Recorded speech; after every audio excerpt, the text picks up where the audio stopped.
This gentleman I met last year, but before I even met Mark Kerr, I had heard absolutely fantastic things about what the Center of Self-Governance was doing here in Arizona.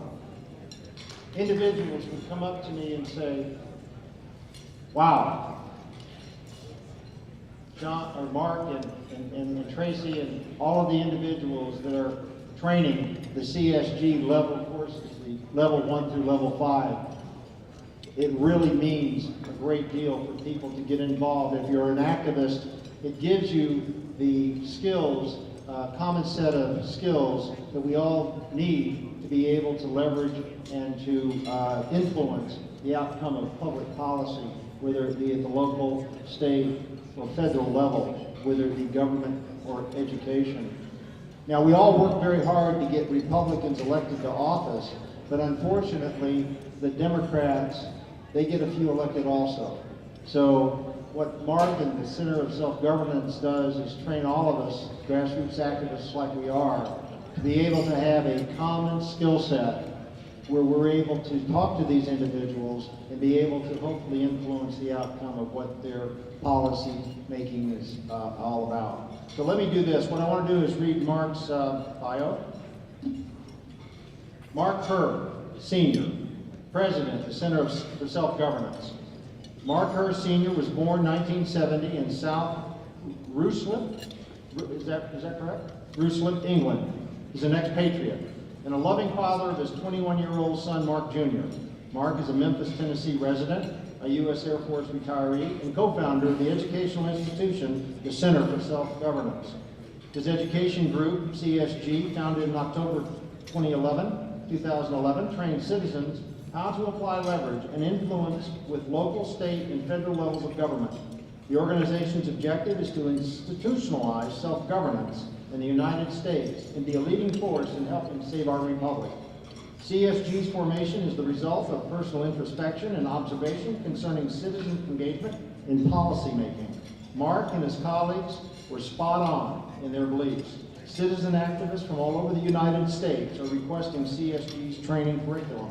CSG has demand in 37 states and is currently in 16 of them, training thousands of Americans who want to help save our republic. When Mark is not bothering legislators, he spends what remaining time he has coaching inner-city junior ROTC students, playing soccer and golf, and daydreaming about the Grand Tetons of Wyoming. Yesterday, I had the privilege and pleasure of attending a level 1 Center for Self-Governance course that was held at the Heritage Academy. There were 22 individuals. 10 of them were students of the Heritage Academy, ranging from the age of 11 to 16, from what I could gather. Let me just read my remarks, my reflections, my notes that I was taking during that training session. Yesterday, I had the pleasure of attending a level 1 CSG course being taught by Mark Kerr and Sam Payne. It was being held at the Heritage Academy in Mesa. There were 22 attendees, of which 10 were Heritage Academy students ranging in age from probably 11 to 16. Based on what I witnessed, there is hope for America. There was this one young man I was sitting next to. His name was Jeremy Free. Jeremy is 12 years old. Let me assure you, Jeremy is way beyond his years in intelligence and his desire to help save our republic. Ladies and gentlemen, Pam, would you be kind enough to start the short video, please?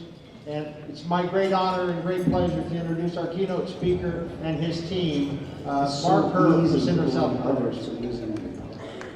When we take a hard look at ourselves and we look in the mirror, we realize our elected officials, our culture, our country is degrading not because of those who are in power, but because of us, because of me. I grew up in a culture that wasn't politically active. I didn't pay attention to my country. I was running around the streets playing soccer and shooting fireworks and just having a good old time, not realizing what my role is. And so I see this as my duty to my fellow citizens and actually to myself to be self-determined, to exercise my individual liberty, to exercise my personal and civic responsibility for the control of the instituted government that we've been given as a gift.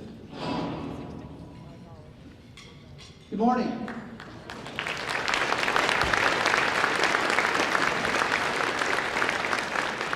Well, actually, it's good afternoon now, right? Sometimes I have a hard time figuring out what state I'm in now. I'm not used to traveling everywhere, but I think I'm in Arizona. I'd like to thank the Maricopa County Republican Committee for your gracious invitation to have us here. Thank you all for supporting this event. AJ, where are you? AJ, thank you, sir. Thank you very much. We're humbled and we're honored by your willingness to have us come speak today. Thank you very much. Today we're here to inspire you with the vision of the American dream. We're here to motivate you to fulfill this dream. The American dream is an experiment in the capacity of mankind for self-government. We're going to tell you why the price of liberty is eternal vigilance. We are a people losing the vision of the American dream. Thomas Jefferson said, "Every difference of opinion is not a difference of principle." We have called by different names brethren of the same principle.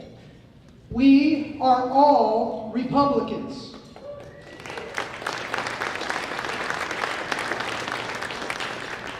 What did he mean, we are all Republicans? You know, we've taught all over the country now. We've spoken and taught a class at a libertarian convention in California. We taught a class of an entire group of Democrats. We've taught blacks, whites, Christians, atheists, young and old, all brought together by their desire, a common desire, to discover common principles. I want to tell you a story. It's a story of a woman who had no political rights in 1787.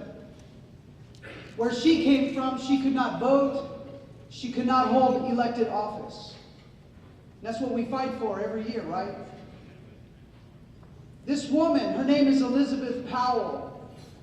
No political rights, and yet she approaches a founding father as he walks out of the Constitutional Convention on September 17, 1787. She asks him a profound question. "Doctor, what have you given us? A monarchy or a republic?" What was his reply? Let's say it together. What is it? Now think about this for just a second. A founding father, a framer, a debater over your social contract, the Constitution, tells a woman with no political rights, it's a republic if you can keep it. How many of you feel like you're losing your republic? Ladies in the audience, you all have a vote now. And you can hold office. There's numerous candidates running for office here. Yet you still feel like you're losing the republic. The super secret simple sauce is this. We're good. The solution is Mrs. Powell. Let me introduce you to Mrs. Powell. I'm Mrs. Powell in Sacramento, California. I am Mrs. Powell in Benton County, Prosser, Washington. I'm Mrs. Powell, Harris County, Houston, Texas. I am Mrs. Powell in New Wells, Missouri. I am Mrs. Powell, Jackson, Missouri. I am Mrs. Powell, Everett, Washington. I am Mrs. Powell, Shelby County, Tennessee. I am Mrs. Powell in Hood County, Granbury, Texas. I am Mrs. Powell from Marion County, Elmira, Missouri. I'm Mrs. Powell, Bear County, San Antonio, Texas. I'm Mrs. Powell in Arlington, Ascot, and Washington. Hi there, I'm Mrs. Powell, Harris County, Houston, Texas. I am Mrs. Powell, And I am Mrs. Powell, in Cooley City, Washington. I am Mrs. Powell, Green, Colorado. I am Mrs. Powell. I am Mrs. Powell, Hayes County, Dripping Springs, Texas. There are some Arizona Mrs. Powells amongst you. Bill Sandry, would you stand? Bill, are you here? Vera Anderson. There's Bill. Vera Anderson, are you here? Hold on. Anita Christie. Jim O'Connor. Sparky. Where are you, Sparky? There he is. Shirley Dye. Jose Borajaro. Did I say it right? I didn't say it right. Okay. I knew I would. Ann and Ralph Hines. Ron Luthers. Wayne Hyatt. I'm sorry, Wayne Hyatt. Sorry, Wayne. And a surprise, Liz Alcorn. I just met Liz just a few minutes ago, and I watched her as I spoke with her. The pilot light of liberty went off, became a brush fire of freedom, and she began to speak, and the ladies who were with her caught on fire. How many more of you are Mrs. Powells? Stand if you're Mrs. Powell. Stand with me if you're Mrs. Powell. That's fantastic. That's fantastic.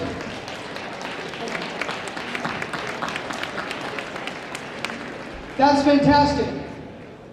But here's the problem.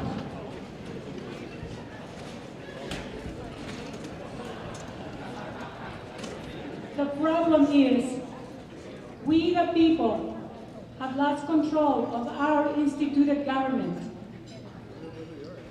By a show of hands, how many of you are in control of your federal delegation?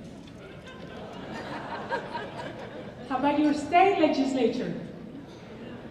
Nobody? Okay, how about your county board of supervisors? How about your city council? Okay, I'll give you an easy one. How many of you are in control of your local school board? Nobody? How many of you, I want a show of hands, how many of you have watched that TV show, The Dog Whisperer? According to that show, we all know that it is not the dog that needs correcting, but the master, who is supposed to be in control. It is not the pet's fault that the situation is broken. It is the master. Our instituted government is out of control because we, the people, have failed to train it. We, the people, need to be people whispered. Let me ask you something. In your relationship with government, who is the master and who is the Rottweiler? When you tell your Rottweiler to sit, does it? When you tell your government to sit, does it? Here in Arizona, when you told your government not to expand Medicaid, did it? The fundamental question every citizen must ask themselves is, who is in control of whom? We, the people, are not in control of our Rottweiler. It's not all doom and gloom.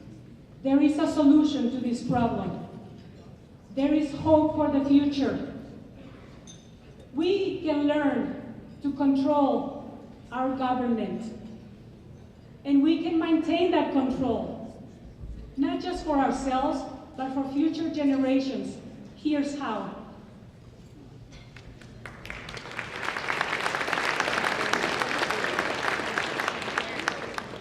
Thomas Jefferson said, "I know no safe depository of the ultimate powers of society, but the people themselves." And if we think them not enlightened enough, to exercise their control with a wholesome discretion, the remedy is not to take it from them. The remedy is not to take it from them, but to inform their discretion.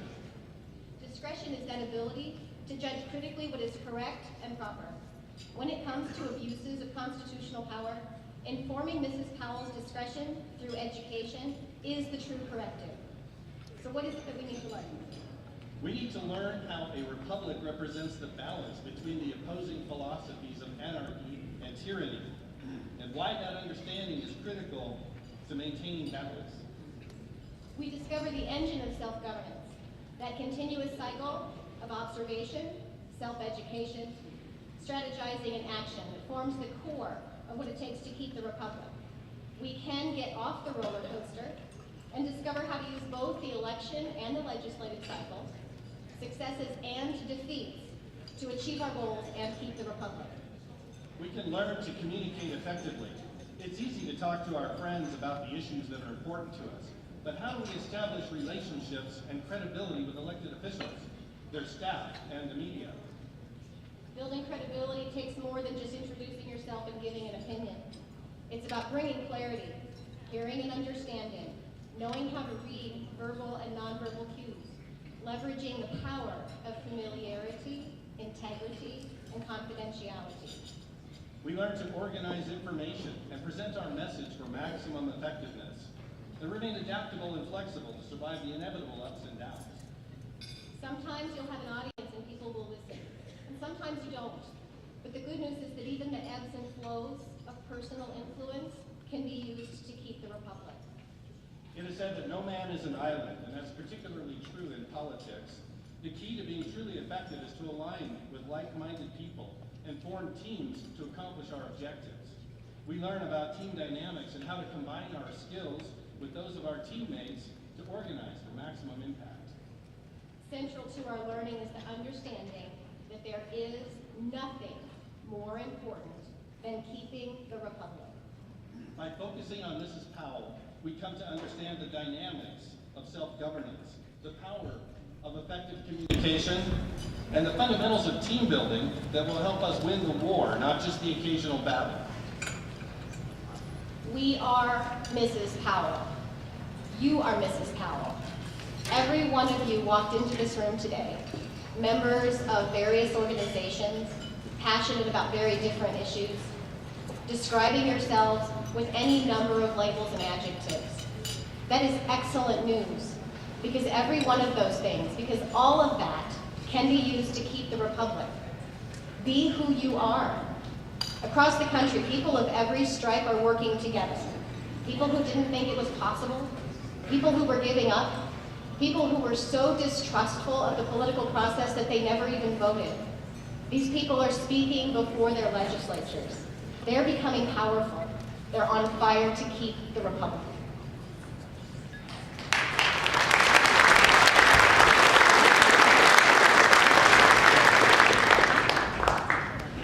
In 1998, I was in Florida fighting brush fires. We fought dozens of them, one after another, in just a matter of a few weeks. At times, it felt like our work was completely futile because we would no sooner deal with one brush fire when we'd find there's 2, 3, 4, 5 more. What we didn't know was that we were dealing with the work of a serial arsonist. Our work in politics is very similar to this. Every day it seems like we have a new issue, a new burning issue that we have to take action on right now or all is lost. We call Congress, we send emails, we tell our friends, my goodness, you have to call Congress, etc., etc. We work on people's campaigns. And when all else fails, yes, we gather signatures for initiatives. And all this is terribly, terribly important work. But this mustn't be our focus. Our focus for us, for Mrs. Powell, must be on saving the republic. Let's take a look at what happens when Mrs. Powell changes her paradigm from being reactive to being proactive. In Shelby County, Tennessee, Mrs. Powell working with non-traditional constituencies, was able to get Shelby County to cut the county budget for the first time ever. Then, after that, she was able to defeat a proposed 22-cent sales tax increase, instead running through an 8-cent sales tax decrease.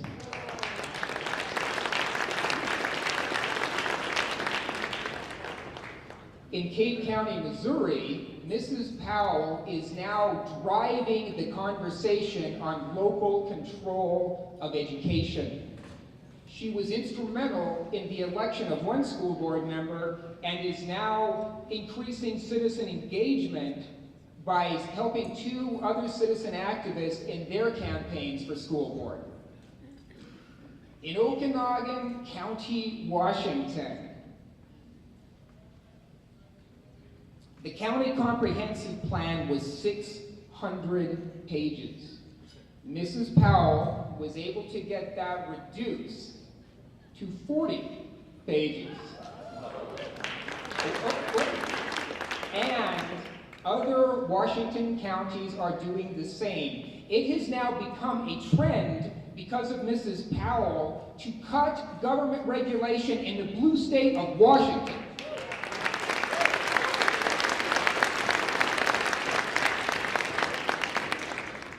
In Wisconsin, Mrs. Powell was instrumental in building out the ground game for Governor Scott Walker during his recall election.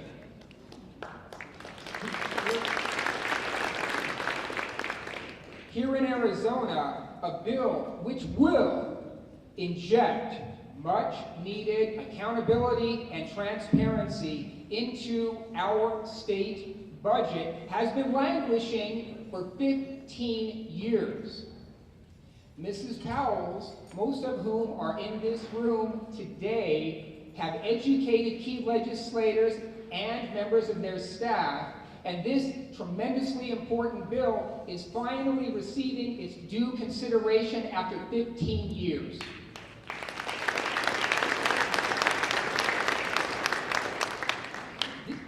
These citizens rolled up their sleeves, engaged with their friends and neighbors, and worked side by side with their legislators and other government officials. They provide them with technical research, political intelligence, and other needed additional resources.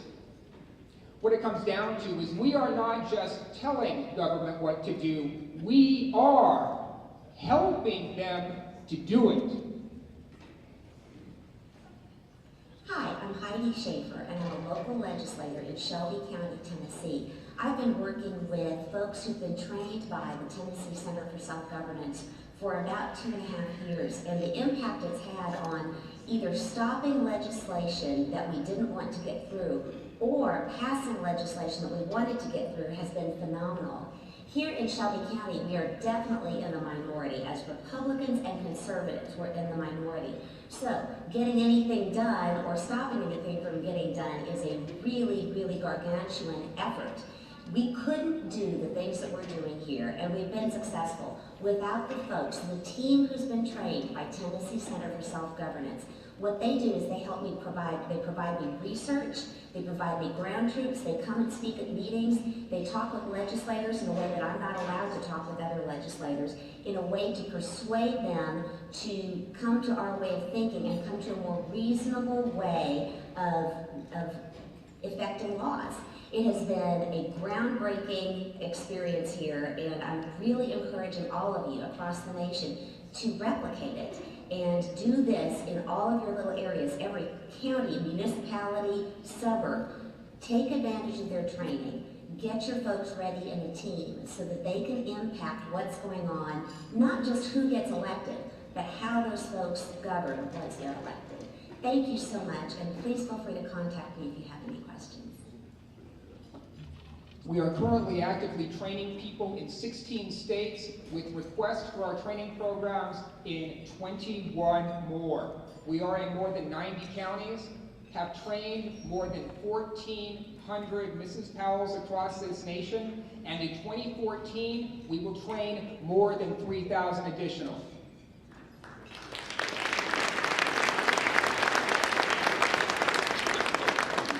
These folks are boots on the ground. Conventional methods fail when we focus on individual issues, on individual victories and defeats. We can be successful when we systematically focus on informing Mrs. Powell and motivating her to effective action.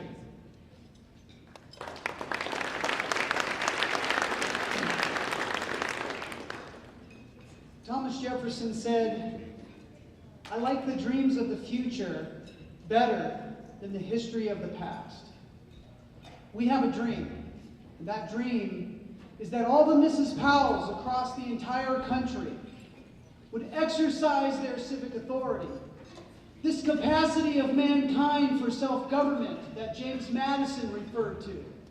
This sacred fire of liberty and the destiny of the Republican model of government, staked on fulfilling our responsibility that George Washington referred to. We have an obligation to either keep or lose the Republic. Mrs. Powell is the solution. There is no other solution. Mrs. Powell, if you're Mrs. Powell, then you're the solution. You're the solution to keeping or losing the Republic. I'm asking you to join us in reigniting the sacred fire of liberty that George Washington referred to. Join us. Join us in setting the brush fires of freedom in the minds of men, as Sam Adams was quoted quoted. Join us. Join us in reigniting our fellow citizens. May God bless America, and may we all learn how to keep our Republic. Thank you very much.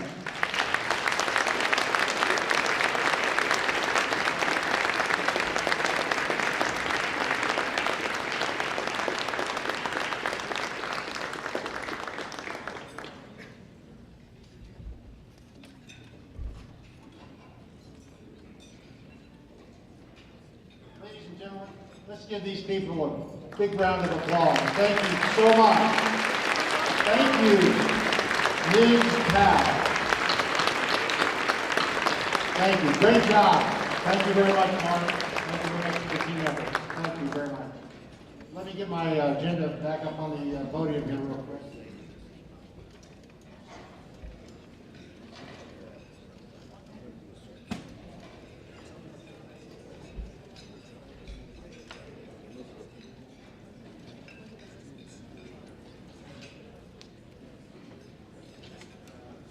Well, we're actually 5 minutes ahead of schedule, so good for that. All right. What I'd like to do now is there's a couple of individuals that were students within the Center for Self-Governance. What I'd like to do is have these two individuals come up and give 2 minutes, no more than 2 minutes, of their testimony with regards to what they experienced with the CSG training classes. The two individuals that I contacted to be here this day were Jared Ogden. Is Jared in the room? Jared? Okay, Jared, why don't you start walking up this way, okay? And we'll go ahead and get started with Patty Stetson. Patty, if you'd be kind enough to come up and give us a couple of minutes, no more than a couple, with regards to what your experiences were with the Center for Self-Governance courses that you've taken, all right? Thank you. Thank you very much.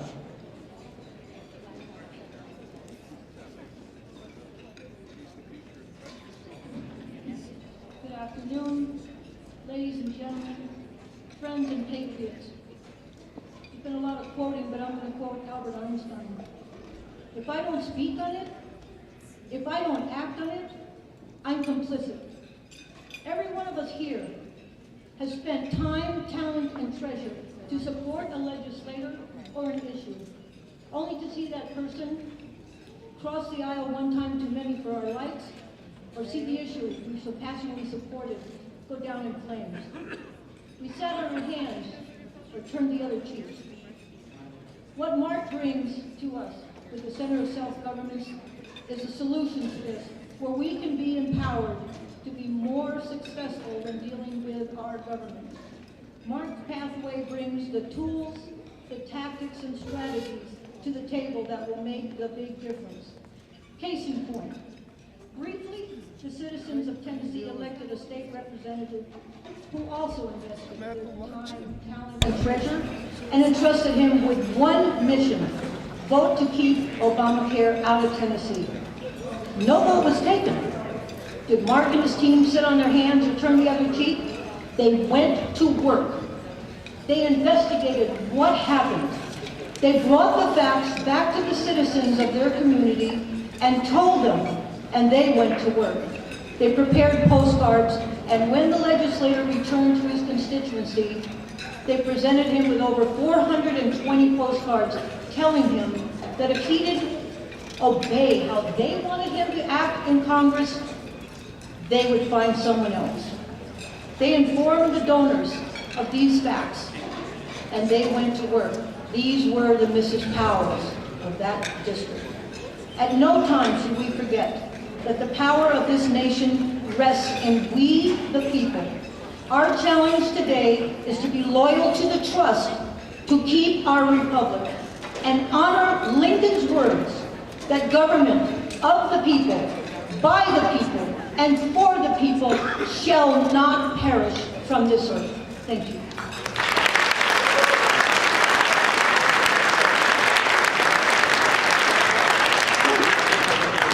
Let me draw my eyes a minute. All right. Next individual is Jared Ogden. And Jared, would you be kind enough to come to the podium? Hopefully it's not too tall for you. And just give us a couple of minutes of your reflection on Center for Self-Governance and what you experienced. Well, when I am in the process of completing the level 1 course, my topic that I'm going to be doing throughout all the levels is on gun control and the Second Amendment. Level 1 has given me some great topics and experience and tools that I can use when I interview people and talk to them about how and why they are voting the way they are, what issues concern them most. One of the things that I've been asking the candidates for governor, I've been asking them about mineral rights. And the Center for Self-Governance has helped give me the confidence to approach these people. I'm more knowledgeable than I was before. And so I've had a great time doing it, and I've encouraged my friends to do it as well. That's all I have.